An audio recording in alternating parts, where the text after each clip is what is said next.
Centro Natália Mavulo, um campo de refugiados muito especial. Os refugiados aqui têm no máximo 6 anos. O Alto Comissariado chama-lhe o Jardim-Escola da SWAPO. São 700 crianças namibianas, muitas delas órfãs, outras filhas de combatentes ou quadros da SWAPO. Em 1980, quando o centro foi criado, destinavam-se aos órfãos do massacre de Cassinga. Depois, esses cresceram e foram para a escola no Kalulo. Aqui ficaram os mais novos e os órfãos de outras mortas. A cuidar das crianças, cerca de 230 adultos, membros da SWAPO, como da SWAPO é o soldado que vemos e que com outros se encarrega da segurança deste campo. Órfã ou filha de combatentes, cada criança pode aqui contar com uma mãe adotiva que partilha com outras 5 crianças, no caso dos filhos de combatentes, ou que é apenas sua, no caso dos órfãos. São essas mães adotivas, todas voluntárias, que se ocupam dos cuidados com as crianças, sejam eles o banho, o sono ou a alimentação. E estes cuidados tão elementares, como o banho diário, têm diminuído a mortalidade infantil para valores bem abaixo dos normalmente verificados em África. Por outro lado, a existência das mães adotivas ajuda estas crianças a superar o trauma da morte ou separação dos verdadeiros pais.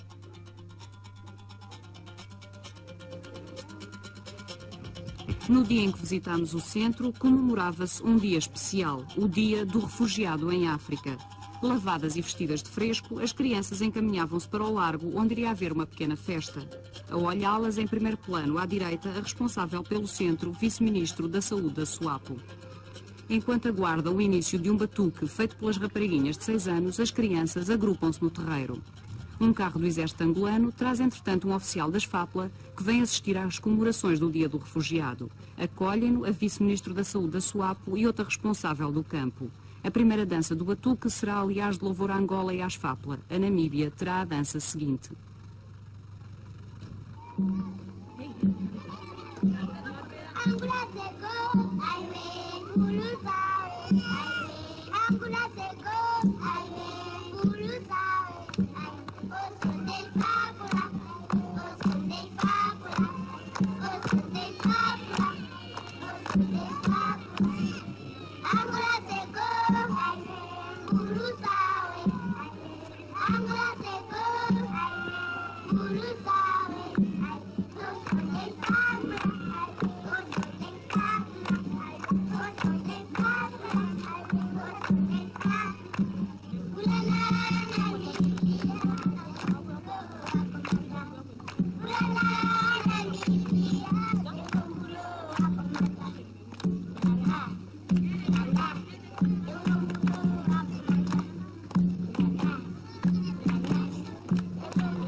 Às 6 da tarde, acabado o batuque, segue-se a refeição.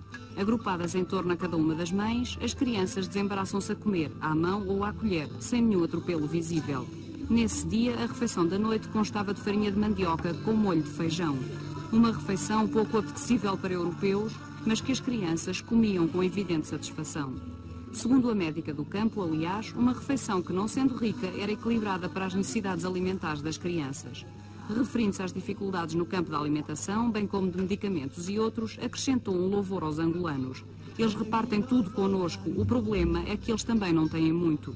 E estas crianças, dentro do campo, gozam talvez de melhores condições do que as angolanas, visto que recebem auxílio internacional administrado pela SWAPO. 7 horas, as mães adotivas preparam os dormitórios. Em breve, o campo adormecerá até às 6 horas do dia seguinte.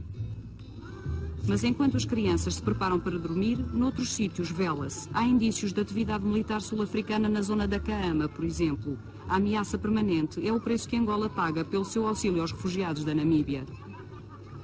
In Angola, they have hospitably and kindly received a number of refugees from South Africa, from Namibia.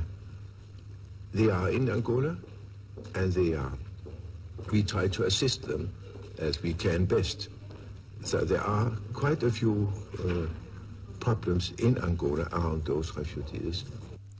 Problemas que se traduzem por destruição, agressão do território angolano. Uma agressão que vai da constante violação do espaço aéreo angolano aos bombardeamentos e à entrada e permanência de tropas sul-africanas em território angolano.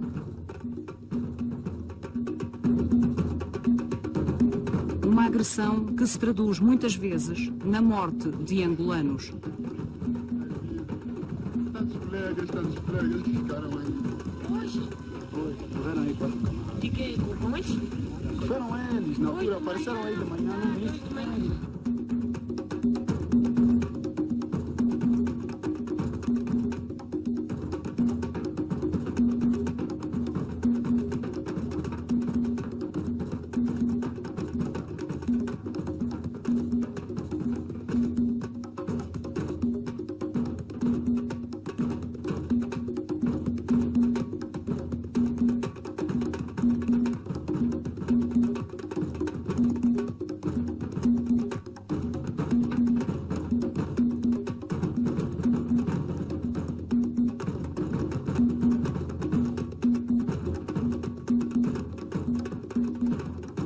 As sucessivas incursões da África do Sul em território angolano não trouxeram, no entanto, apenas a destruição e a morte, mas também acrescidas dificuldades económicas, em parte causadas pela deslocação de populações.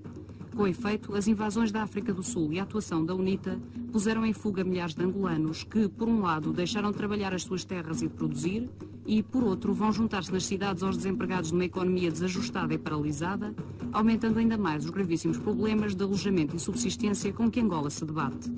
É o caso, por exemplo, da província do Cunene, invadida pela África do Sul e palco de atuação da UNITA, onde o governo de Angola reconhece só poder controlar uma ínfima parte das povoações. Cansadas da guerra, as populações partem, obrigando o governo a ações de emergência para as socorrer e à criação de campos de refugiados, onde possam ser alojadas e assistidas. Um problema dia a dia mais complexo para o governo angolano.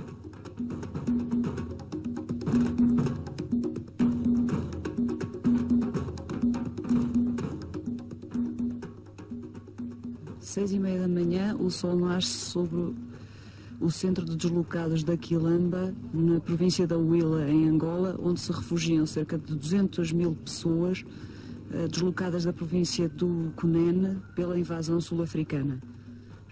Começaram a chegar aqui em 1981 e vêm chegando todos os dias. Daí que coexistam, a par com casas, tendas que alojam os recém-chegados.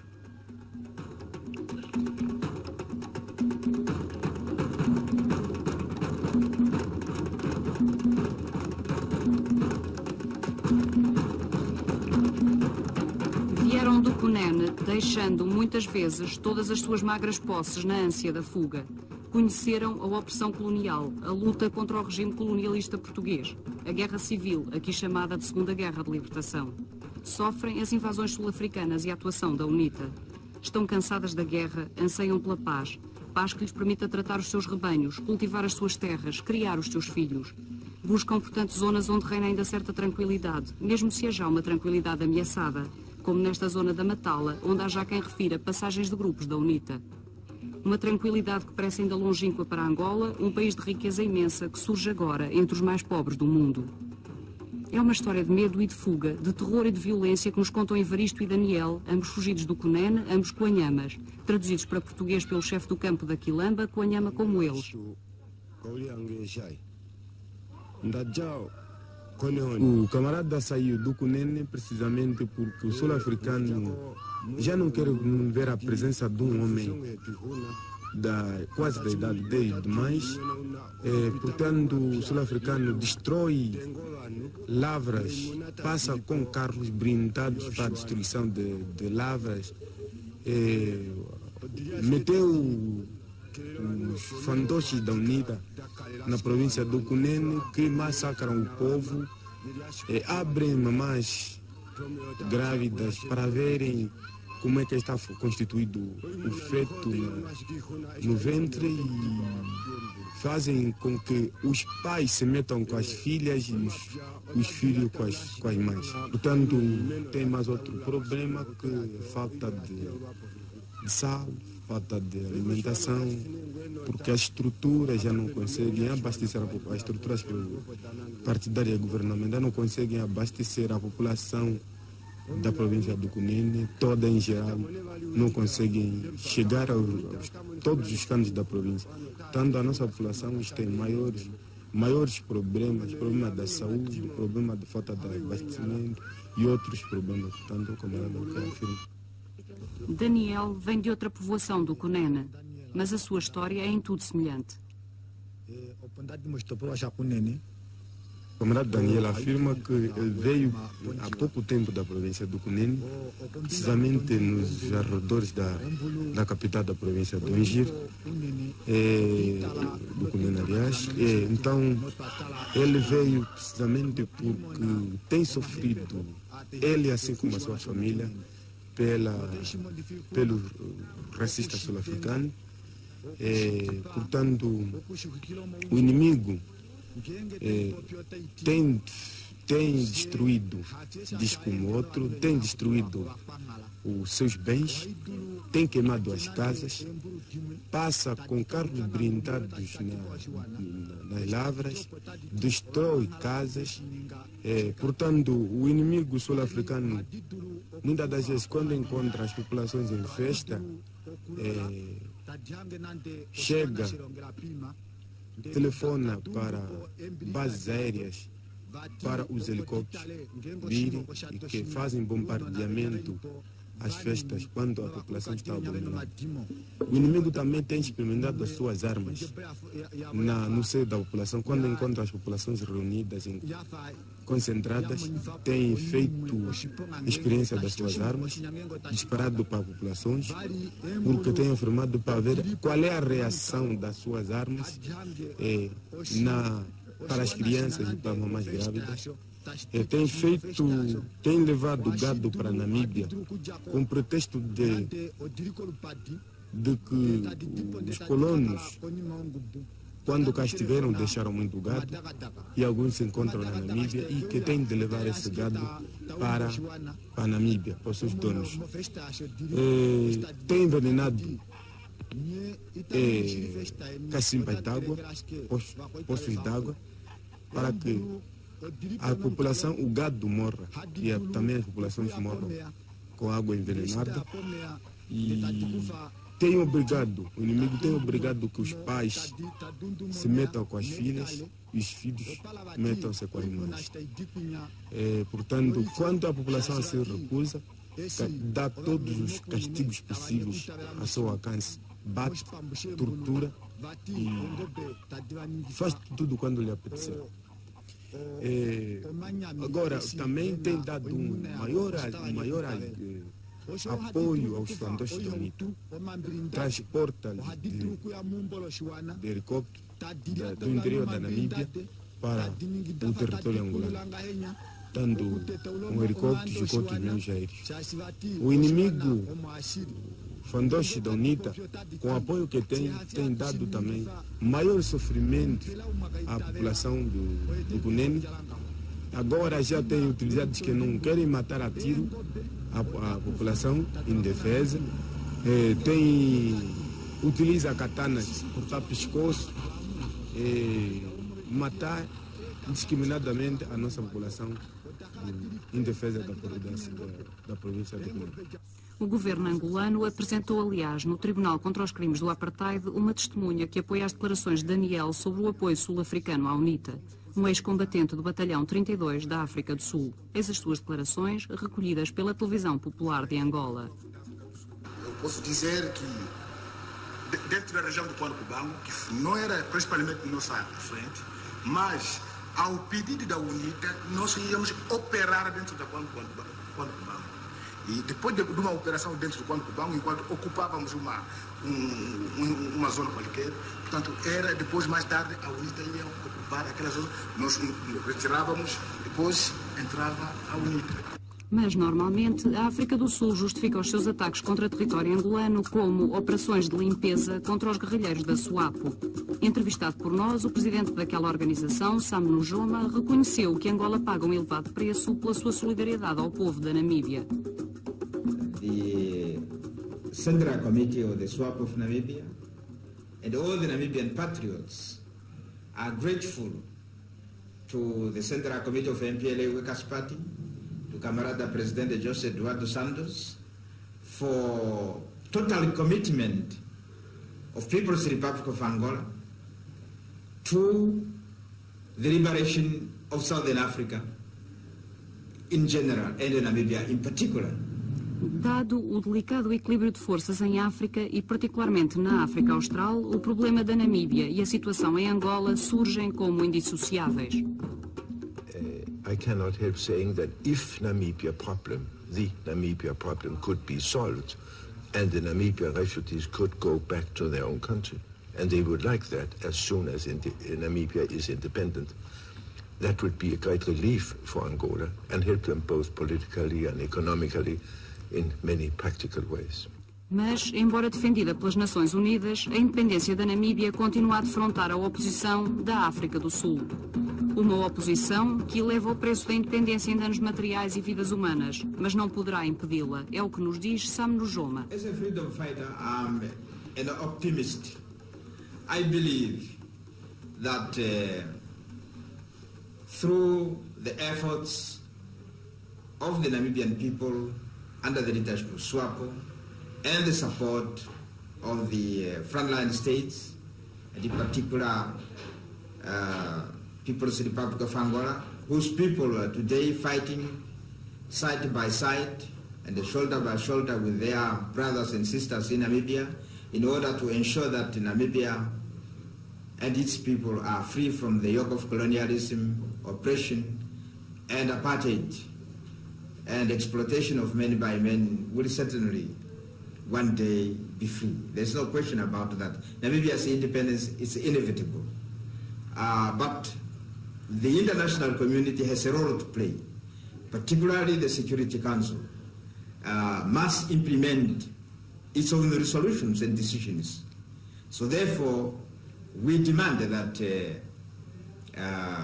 Reagan administration must exert pressure on the Pretoria Arrest regime to announce its choice of electoral system, either single-member constituents or proportional representation, and accept full implementation of Resolution 435 in order that peace, justice, and freedom restored to Namibia.